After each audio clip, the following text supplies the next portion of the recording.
Hello, everyone. So this is for your pain physiology. So I'll just highlight what are the most important marks that you have to remember for pain physiology. So pain is a universal human experience. You can have acute pain, chronic pain. Acute pain helps in warning us from harm and prevent us from damaging our body. Prolonged perception of pain, that will be called chronic pain. And the one that perceives the pain is what you call your nociceptors. They send signals to the spinal cord, hence its pain is being experienced. Pathologic pain is a type of pain that protective from mechanism from your peripheral nervous system. Your nociceptors are your receptors for pain. They are found at the skin, joints, viscera, bones, and muscle. Once tissue is damaged, the tissue will release such factors like your histamine, substance P that stimulate the transducers to activate your nociceptors. Again, for your alpha fibers, that's your alpha delta fibers, they transmit acute, well localized, fast pain, while your C fibers are unmyelinated, so they transmit poorly localized low pain. The organ systems involved, again, to perceive pain are the different your skin, joints, visceral organs, and your muscle. So, pain physiology, there are four major processes of pain. The first one is transduction, the second is transmission, third is modulation, and fourth is perception. Transduction refers to when the tissue is damaged, the stimuli activators are being activated. Your transmission is when there's a relay of pain from your receptor to your afferent to your central nervous system. And then the pain, it needs to be reduced. So there's a reducing activity of your pain. It's called modulation. And the subjective awareness of pain being perceived is that's perception. Transduction is a stimuli that can activate the pain receptors via chemical, heat, or mechanical, such as pressure or pinch. It will activate your nociceptors. Transmission is when your peripheral nervous system nociceptive message from the periphery being delivered to the central nervous system, your spinal cord, and then your spinal cord will bring the signals up to your brain. Modulation, there needs to be a inhibitory effect from your body to alter the pain signals as it transmitted along the pain pathway.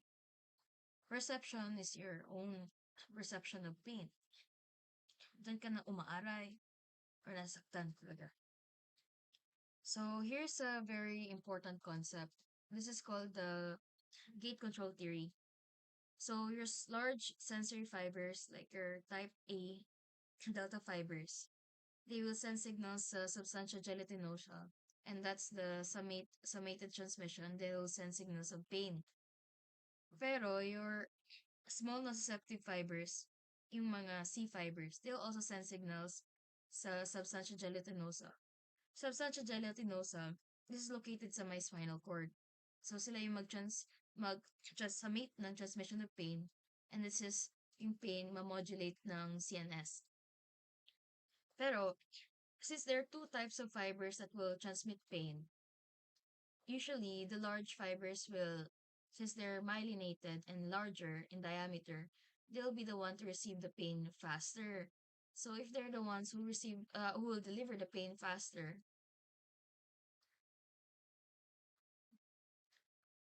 compared to your small nociceptive fibers. So during the exam, there might be questions that might come out, such as which type of nerve fibers will be first detected by your substantia gelatinosa in your spinal cord. That will be your large sensory fibers compared to your small nociceptive fibers.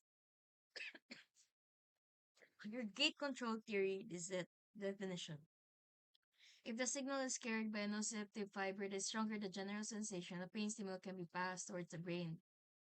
And then this will, after masense ng spinal cord and your central nervous system, ang pain from your nerve fibers. And that's when yung descending modulating fibers will interact with the pain signals where you won't feel the pain anymore. This is very helpful when you're gonna do your transcutaneous electron nerve transmission. So in your TENS kasi, they will stimulate a specific nerve fiber. and then that will modulate the pain. So this will be for your future for your future patients, no? When you're gonna explain, you're gonna use this device to help decrease the pain. Because the reason why you're using that device, because they stimulate certain fibers, and then those fibers will send signals to your substantia gelatinosa, which are in your spinal cord. And once na reach na yung certain limit ng pag-send ng signals, that's when there's the gate control theory. Nag-close niya. Kina-close niya yung perception of pain. Okay? So that's for the reference of here. Please read this one. So for your special senses, so pain physiology is very short lang talaga. You just know that there are different pain receptors around your body and they detect pain. So you have to use this, you have to know these nociceptors, A, delta, and your C fibers. For your special senses, so this is the eye. So we have the special sensor eye for your vision. So these are the different parts of your eye. So the layers of your eye, this is the most important one. The sensory layer is the innermost sensory layer of the air that's delicated and has two-layered retina. The pigmented layer has the choroid, which absorbs the light and prevents it from scattering inside the eye. Okay, once light will enter the eye, they will be collected here. And then your pigmented layer, they have this choroid, which absorbs the light. And then they just send it diretso here. Okay? They won't go anywhere else. And then your neural layer has your nerve receptors for your vision. So those are your rods. Your rods, they're only activated during night vision. So if you can see at night, it's because of your rods. For your cones, it's used for color. If you see a lot of color, then your cones. So just think of this as when you're eating an ice cream. When you're eating an ice cream, you have a cone, so that's for color. So these are your eye reflex. There's two. Nice to mention. Your pupillary reflex. So pupils constrict when a sudden exposure to bright light. And then your accommodation reflex. So yung pupils mo mag-constrict when viewing a closer object. So nag-accommodate siya sa closer object. While your pupillary reflex, this is when like this.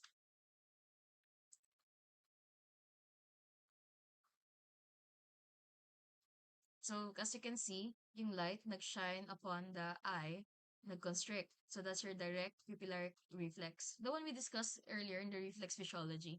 And then, if you shine the light here, and if this one's constrict, that your other eye constricts, yung walang light, that's your consensual light reflex. Well, see, it's constricted. If you observe the left eye, when the light is being shown on the right eye, nag-constrict yung left eye, that's the consensual consensual light reflex. And then if pupillary, the direct pupillary, if yung light nakadiretso sa eye, is nag-constrict, that's positive reflex. So if wala, it means that there's something wrong, okay? So just remember the parts of your eyelid. Your eyelid, the anterior eye that are protected by your eyelid that meets at the medial and lateral corners of your eye. What protects the borders of each eyelid is your eyelashes. What are the sebaceous glands associated with your eyelid? That's called your tarsal glands.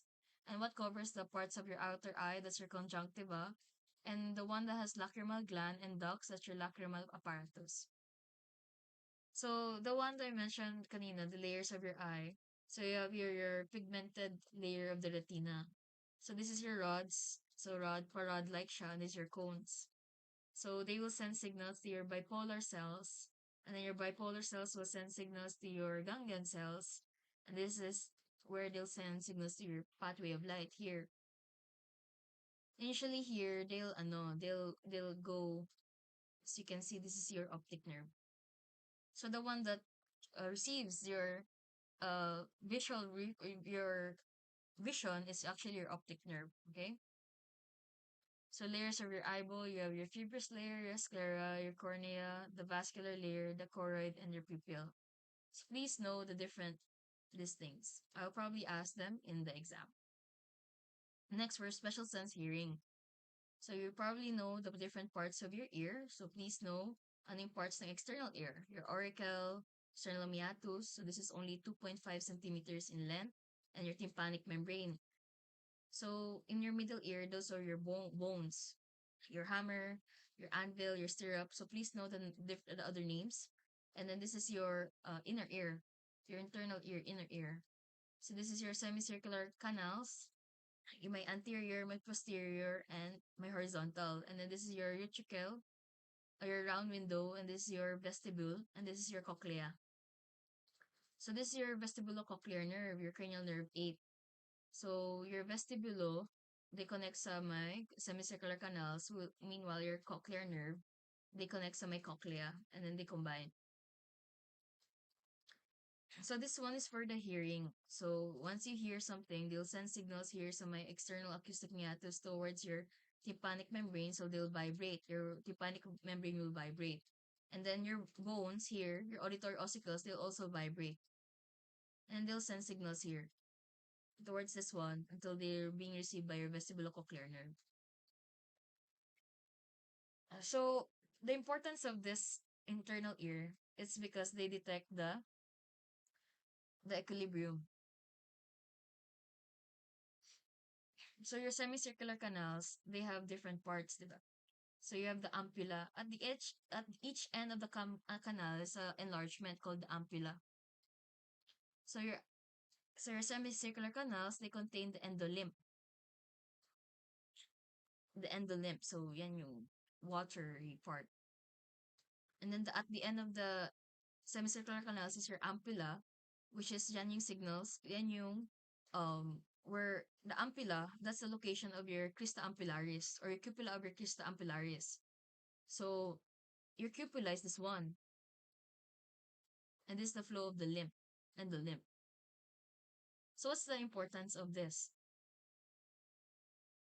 They detect saan yung body mo nag-move. So for example, if you're moving towards the left side, your cupula will detect it contralaterally. So if you're going to the left side, your cupula will go to the right side, and then that's the nerve ending. That's when your nerves are being activated. So your superior,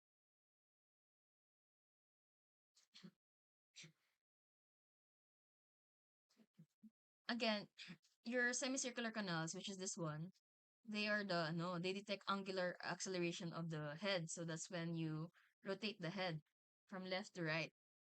Okay? Your utricle and saccule, siling linear. Linear, vertical, vertical motion. So up and down of the head. Okay? Just remember what are the organs that detect angular acceleration of the head, and what are the organs that detect the linear acceleration of the head. So that's it for the ear. The hearing. Just know the parts of the external, middle, and internal ear. I might ask which part of them in the exam, and what are their importance. Your semicircular canals, they're important when it comes to angular, because they have at the end of each canal there's the ampulla. The ampulla has the um cupula, cupula of crus ampullaris, and that's when they send signals sa my vestibular nerve, so that you're aware where your body's at, which is your equilibrium. Okay, so the smell. So this is your nose, your smell. This is where your olfactory bulb, that's the sensory receptor for your smell. So they're just above the cribriform plate. Cribriform plate, parts of your facial bones. You don't have to um just know that there's something such as an olfactory filament of the olfactory nerve. So that's a combination of all of them. Then you have the supporting cells. Then you have the olfactory receptor. So this is the olfactory hair. So they're the one who receives signals that will send to the olfactory bulb. And then your olfactory bulb towards your brain to detect, to perceive ano yung smell na yun. So just know there's the sniffing activity. The air draws into your nasal cavity. The nose hair, half of the area of the nose will filter the air, And the odorant epithelium is when the back of the nose, where the remaining air is filled with odorant sticks there by the by a layer of mucus. So once the like you're smelling and it's being detected by your olfactory hairs that will send signals to your olfactory bulb, the nerve impulse, this will send signals to your brain. And then your brain will interpret, oh, what kind of smell that you're smelling. Okay? That's for the physiology of olfaction. This is it. And then for taste, the last one. So here are the parts of your tongue. That's very important. Yung fungiform palate, which is siya sa body. And then at the end of the fungiform is your circumvallate. Yan.